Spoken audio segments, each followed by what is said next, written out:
Hello, everyone, and welcome to episode 4 of Retro Oddities. I'm the Fat Wizard, and I'm here today with... I am Shane of the Twitch stream ShaneIsGames. I played the obscure, the unusual, and the nostalgic. And today we're taking a look at Policenauts, and I'm curious, Shane, of what you just described. You always have the catchphrase. It's like the obscure, the... what was it again? Obscure, the unusual, and the nostalgic. Okay, and which one is Policenauts here? Oh my god. I think obscure, because this one never actually came out in English, official English release, which is really interesting, I think.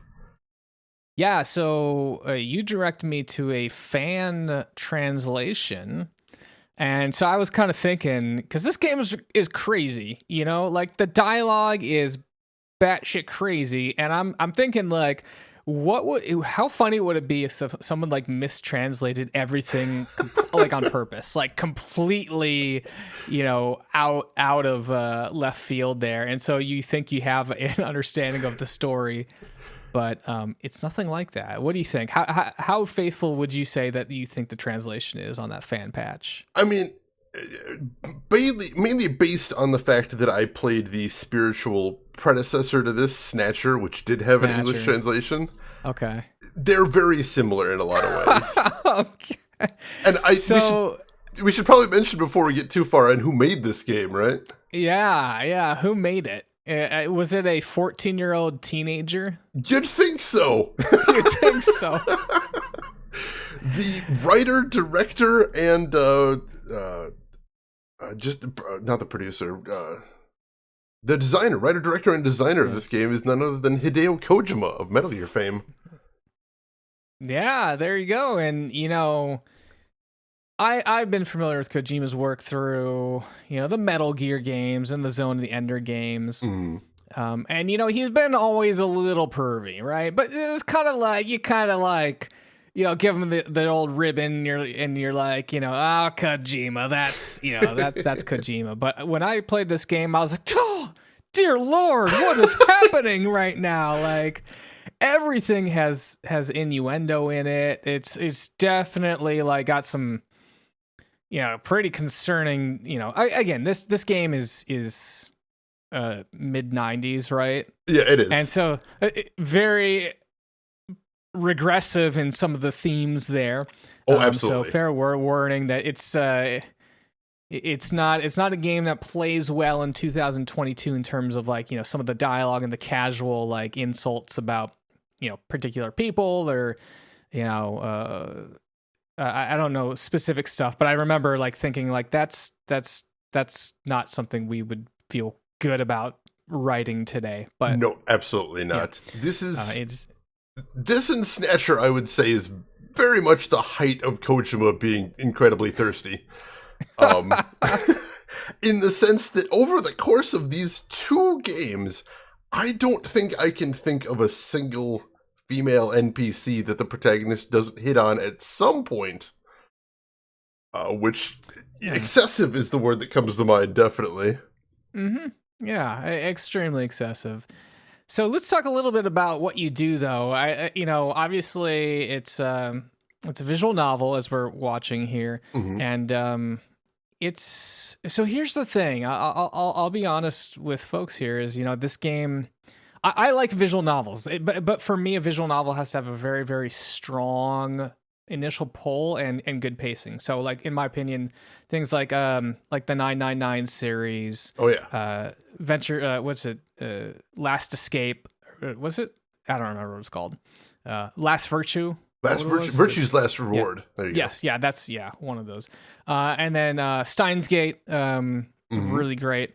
Trying to think of other visual novels, but in any case, like, all those have pretty good pacing, in my opinion, or at least have like something that's there's a spider on my There's a spider on my microphone. Sorry, folks. Let me just take care of it. A little tiny red spider. That's crazy. I was like, what's going on there?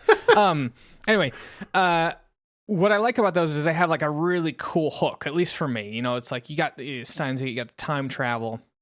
999, you got like kind of like a weird escape room Saw type thing.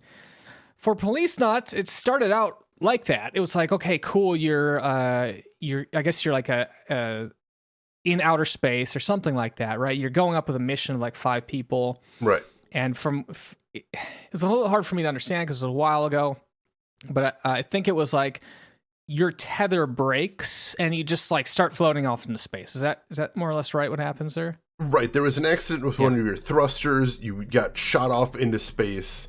You end up frozen in the depths of space for 25 years. Yeah. And then you get unfrozen and you have to kind of try and pick up your life.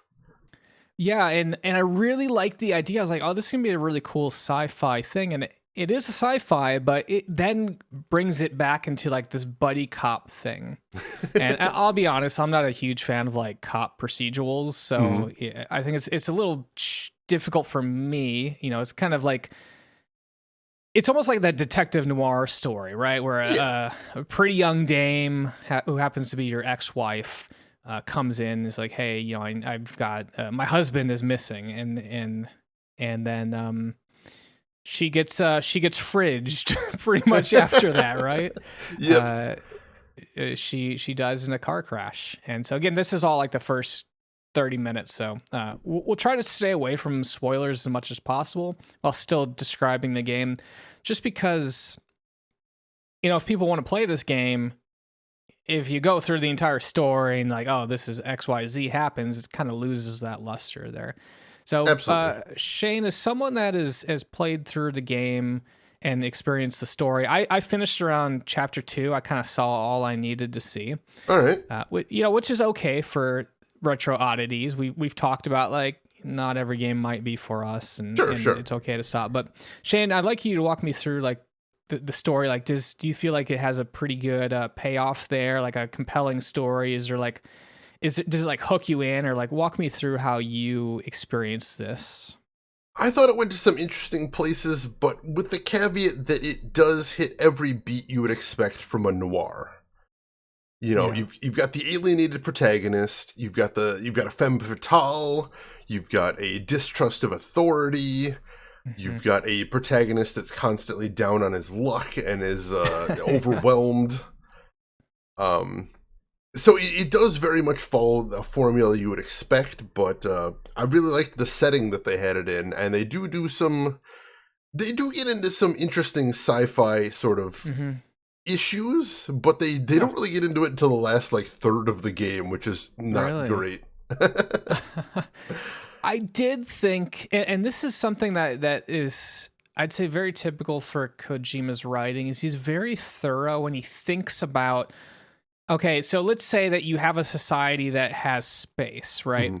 And you have, there's these 2 locations, which is home, which is home basically Earth. Home is right? Earth. That's what they sort of call it in slang in the game.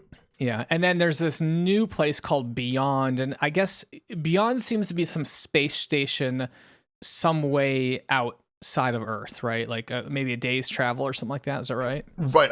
I want to say they mentioned it's one of the Lagrange points, which is where that new satellite just got launched to. Yeah, the oh gosh, what was it? James Webb. Yeah, the James Webb just got launched I went to the to Lagrange. second Lagrange point or something like that.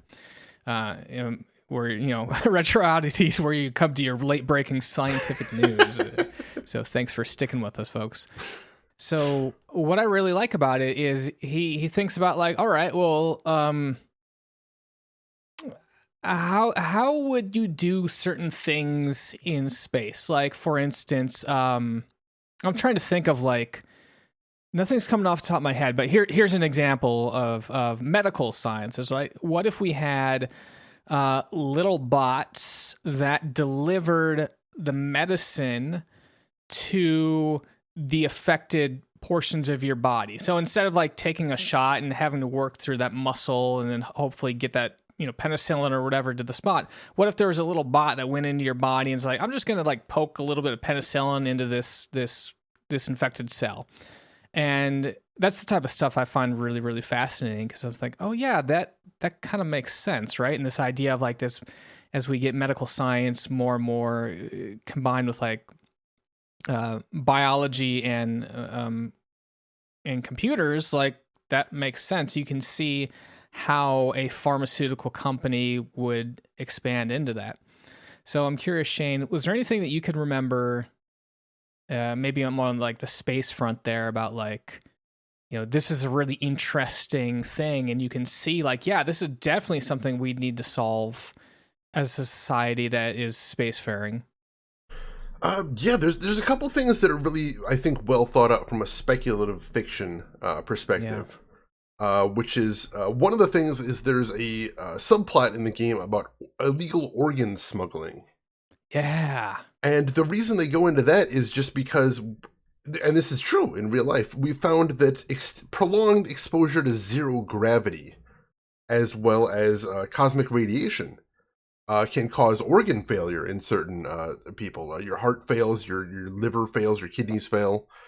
And so there's been a big trade in organs in this game because people are having to get them replaced as they spend a lot of time in outer space, especially if they end up as like one of the laborers that needs to work in zero-G environments there. Yeah. And I'm like, that's fascinating. That's really cool. Thinking from someone that would need to be spending a lot of time in space. I think that's really interesting. It's kind of cyberpunk, but cyberpunk is usually just like, yeah, man, it's cool to have a laser eye, right? Where this is like, it's not necessarily that they're doing it to augment themselves. They're like, no, I just need this to live. Mm-hmm. And I think even some of that medical science then feeds into that organ transplant where they're like, hey, the body will reject these organs, so you use these medicines to help your body accept the organs. And I think that was one of the things they were working on for one of the later generations of medical science for the company. Correct. And that plays also into a whole big thing with income inequality in the game as well. Because if you're on the space station and you're just a paper pusher, you don't spend a lot of time in zero gravity. You don't end up needing organ replacements, which are hugely expensive and dangerous. Yeah. And so even though they have this like giant shiny space station out there in the deep, there is still slums. There is still an underclass. Yeah. Yeah, and I loved it. There was some houses you'd go to that looked nice on the outside, and then you like look at the tree, and they're like, "Oh, that's a government-owned tree." You can tell by the plaque. It's like the government put this on my house to make this place look good, but it's not a tree I own, even though it's on my property. So just little subtle things like that really help reinforce that like government wants things to look nice, even if you can't afford that. Exactly, so, just sort of building a facade for everyone to see. Yeah. So I want to talk a little bit about the gameplay here, because another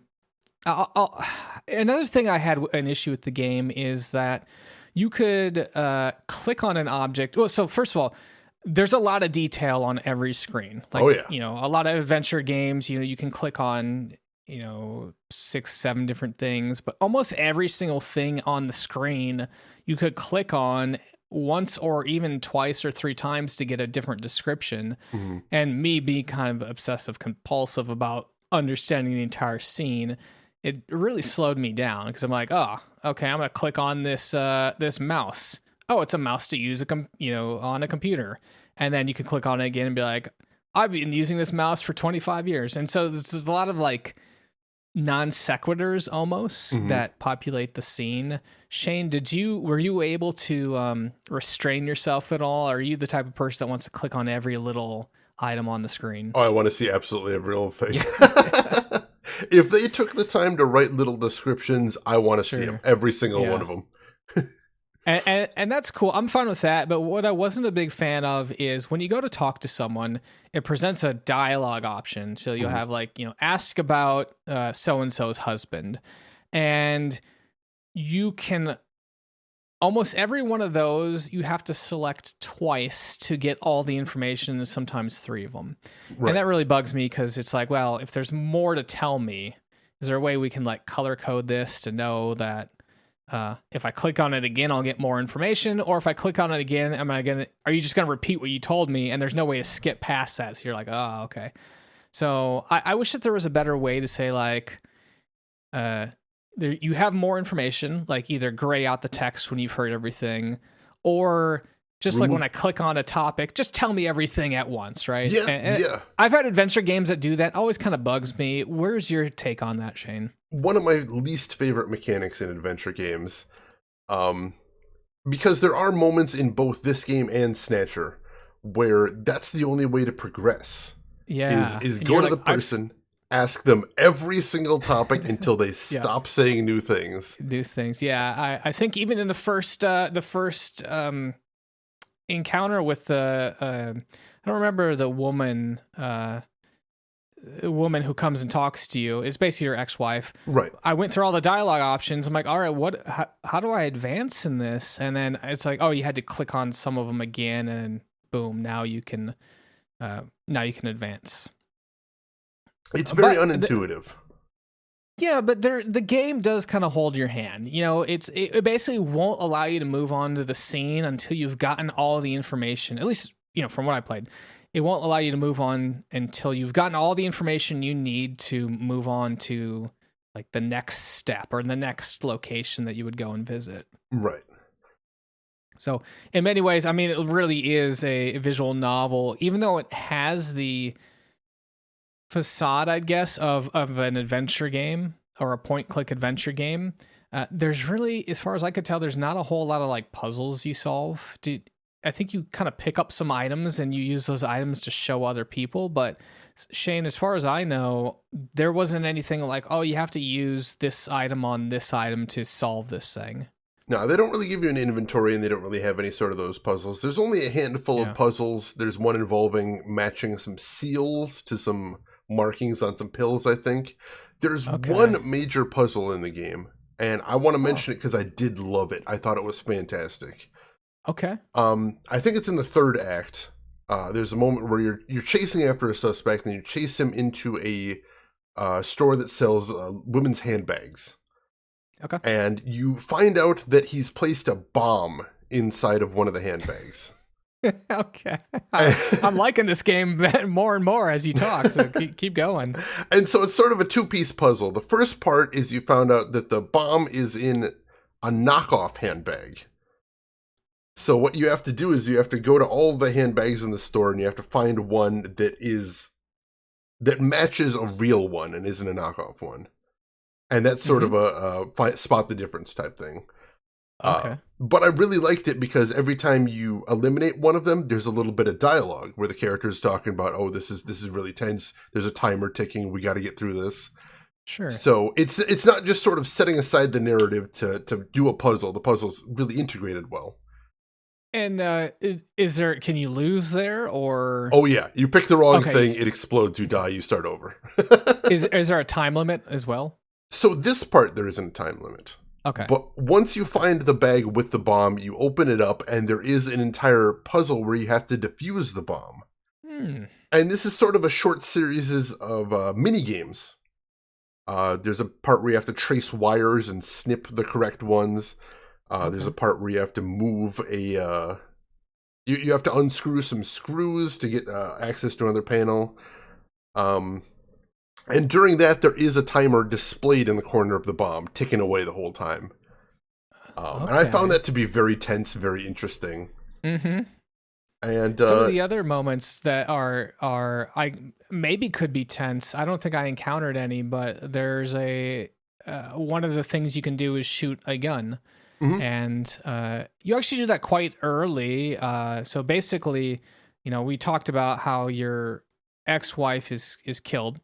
And they basically like plant a bomb on her car and blow it up, and then you have to go on and try to, you know, capture the suspect, because you kind of see the person do it and run away.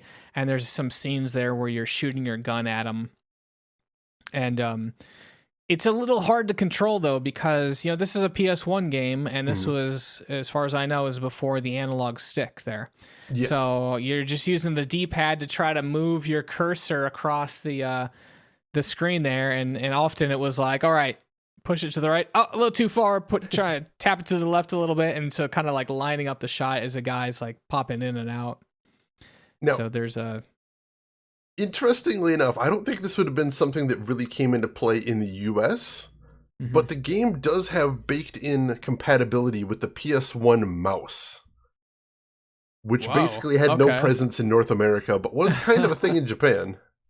Huh. Okay. Well, I guess it would make it easier if you could just mouse click on the enemies, and also as you get to the police station, one of the police stations, there is a little incentive to score high on one of the shooting gallery games. Little reward, yes. Yeah, a little reward. Were you able to hit that reward?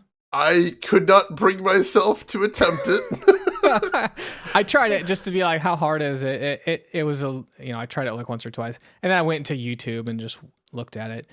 But can we talk about Meryl? We need to talk about Meryl. Okay, tell me about Meryl. So there's a character in here named Meryl. That name sounds a whole lot like very familiar. Where have I heard that? I believe there's a character in the first Metal Gear named Meryl as well. Meryl. Yeah. Probably a complete coincidence, but she looks exactly like her. Yeah. It's more than just the name. She also mentions having worked for an organization called Foxhound. Yeah, it's like, okay. Kojima's breaking open the fifth wall over here, and he just wants you to know that he made that game, right? Yeah. And this was before the first Metal Gear as well. Before the first Metal Gear Solid, or Metal Gear Solid, yeah. So wait. Oh, this game came out before Metal Gear Solid. That's right. So this is the first appearance of Meryl, not Metal Gear Solid. Oh my goodness! I didn't even think about that. I thought it was the other way around. Kojima, okay, so Kojima, as you may know, is very cheeky in this respect. Yeah. One of the very first screens of the game, when you're the camera's zooming into to Jonathan's private investigation agency, there's a neon sign that just says Solid Snake on the street as well. Yeah, why not? Just throwing that out there. And mentioning for the viewers right now, they might not have known, but the two main characters in here, Jonathan and his partner Ed, very, very much modeled to look like the main characters from Lethal Weapon. Yeah, I could see it now. Yeah. Mel Gibson and Danny Glover, I believe. Yeah. That's cool. So, I mean, just going on to show, Kojima's always likes to have movie references in his games there. So loves those little Easter eggs. Yeah. So I want to talk a little bit about like what the Policenaut is, because, the game's labeled a Policenaut, and I found that kind of interesting, right? So Shane, walk me through a little bit about what the heck a Policenaut is. So the idea is the space station that they're building is not part of any specific nation, of course. So they built a police force that's kind of like the UN of police.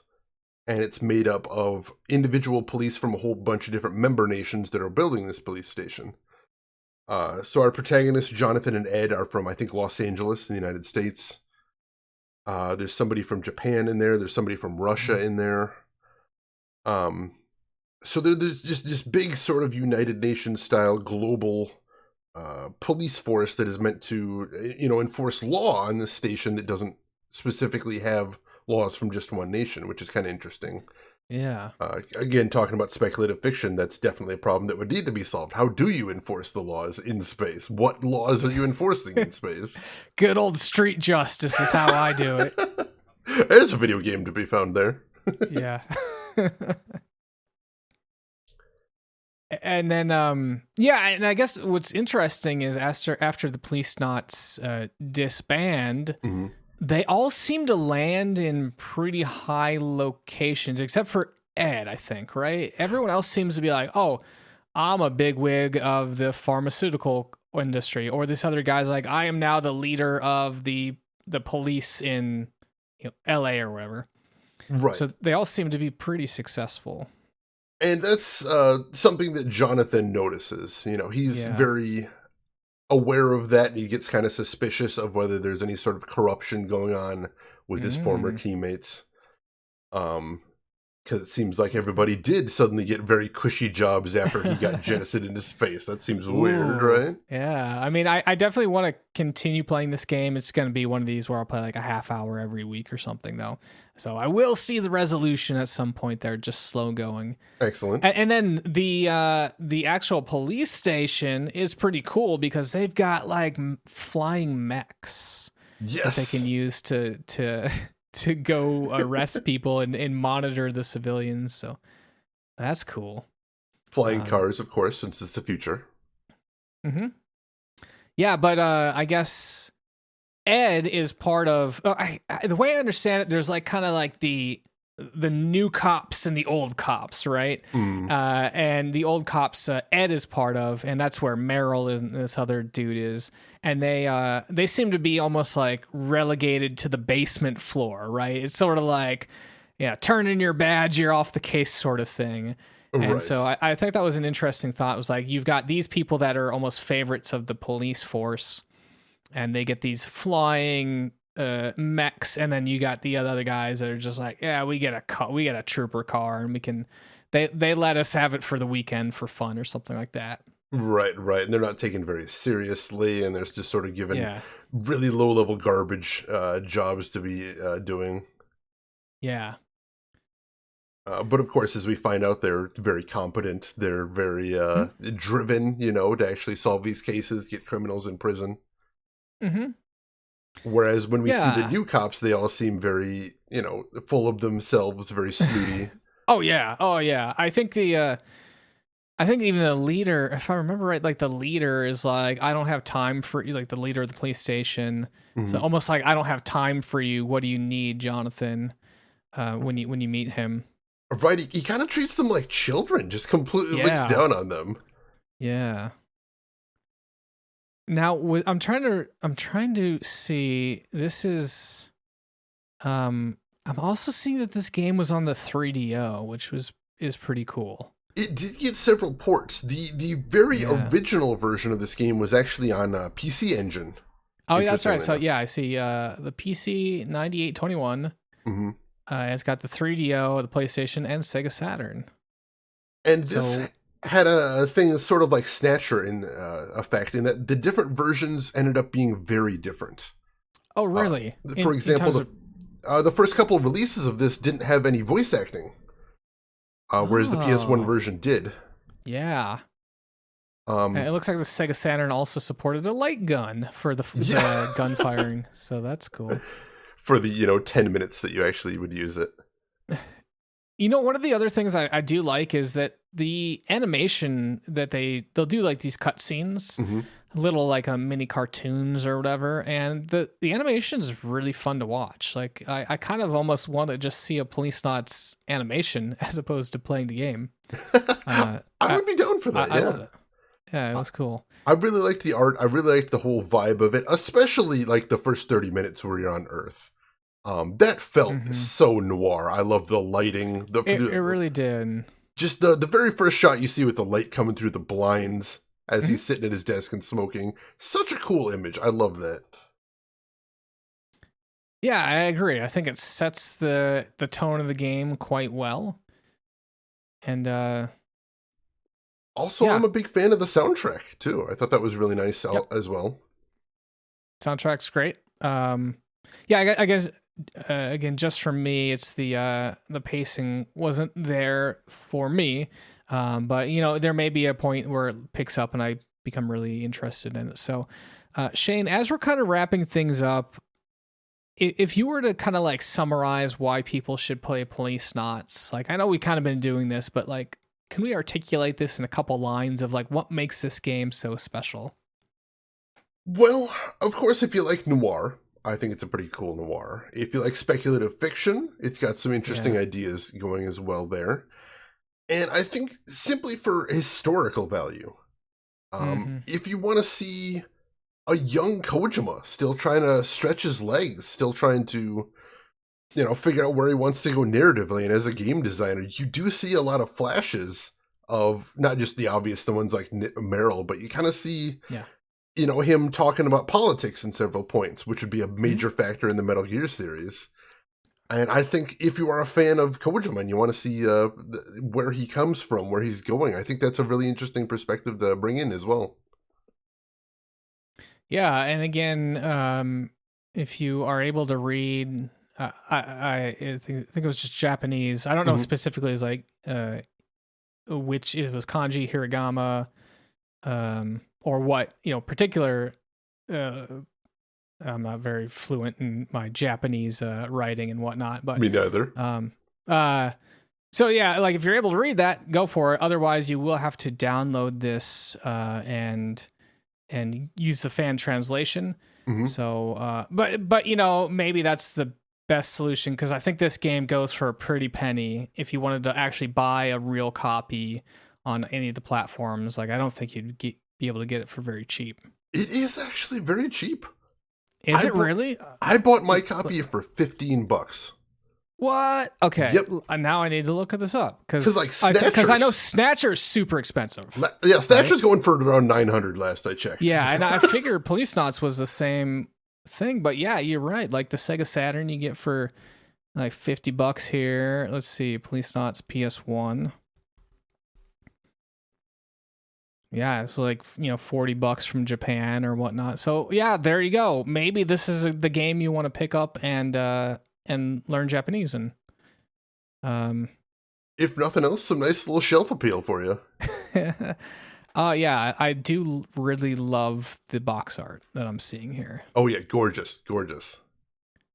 And I'm just kind of like clicking around a little bit here to see if there's anything, if it comes with like a little booklet or anything, but I think it came with a little manual, but of course not being able to read any of it, I couldn't tell you much about what it is. I'm really looking forward to, and maybe this is there, I haven't investigated that much, but, Google Translate, being able to hold up your phone and just like, put it on the TV and have it translate for you. I would love that. So you could buy the originals and then, but again, that would be more or less the literal translation. It's hard to get the colloquials and then metaphors that they'd be using to especially really make things sense. Especially because I get the sense that Jonathan and Ed use a lot of slang in the way they talk. Yeah. Right. Well, I think we're going to wrap it up here, but, we got our usual segment here is, we're kind of cheating a little bit because in some ways you could say Policenauts is not a sequel to Snatcher, but spiritual successor. Right. But let's pretend Kojima is really hot to make Policenauts 2. He thinks that the year of 2022 is the perfect time, politically, technology, pharmacy, all these things are coming together that start to make a lot of sense, and he wants to project into the future even more than what we have now. So you've been hired as Kojima's executive assistant to help guide him to making Policenauts 2. Finally. How do you start that conversation? I almost feel like I'm cheating here since, you got a police procedural. It's like, gee, how do you just do another one of those? Yeah. But it's also cheating because, he already took the inspiration from Lethal Weapon. So, jump forward a little bit. And now they're too old for this shit. So, I'm getting too old for this Policenauts stuff. So you could definitely do that. He gets called in for...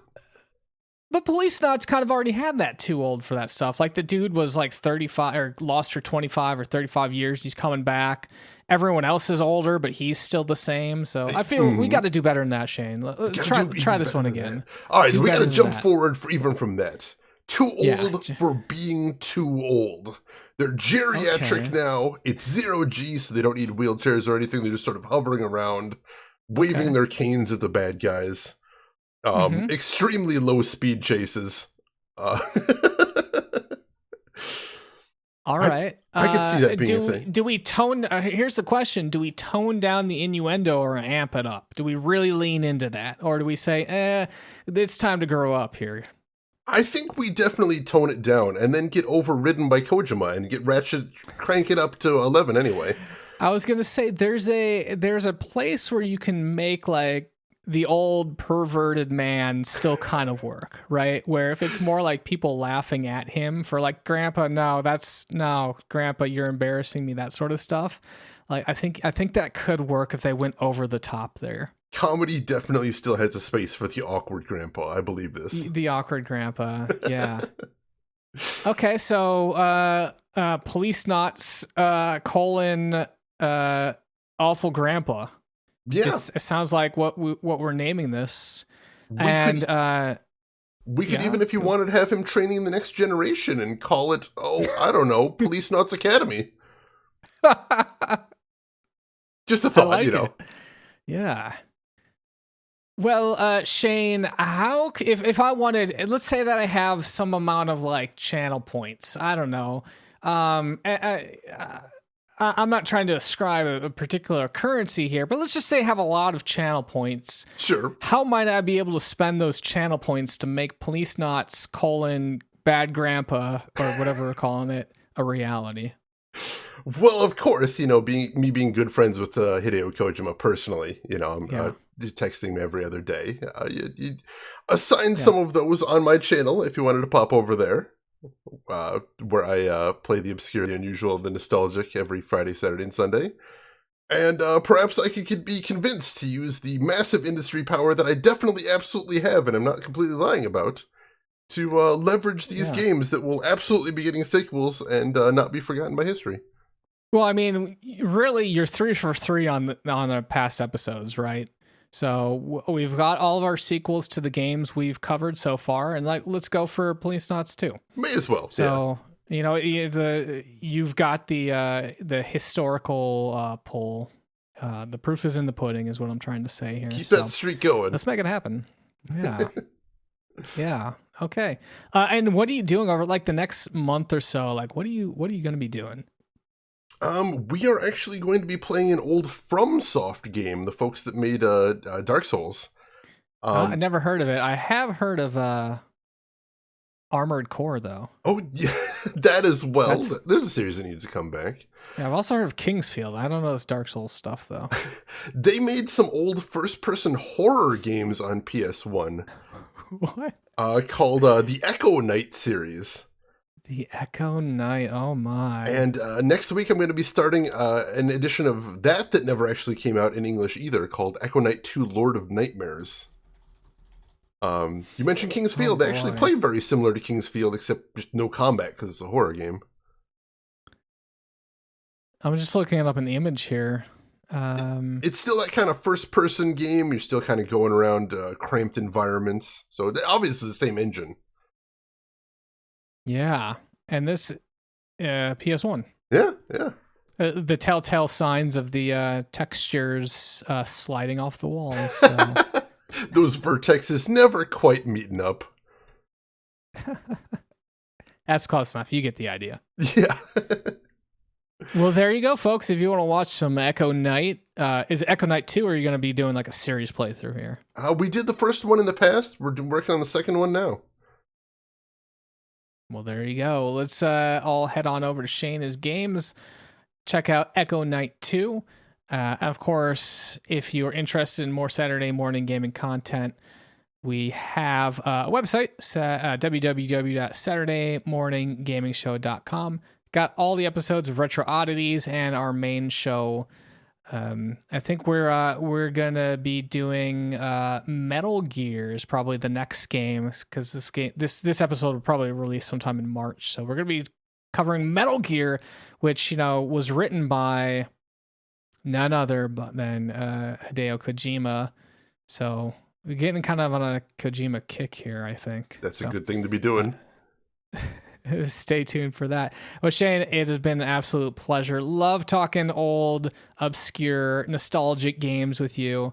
And we'll let you go, and then we'll catch you on the next episode of Retro Oddities, man. Sounds good.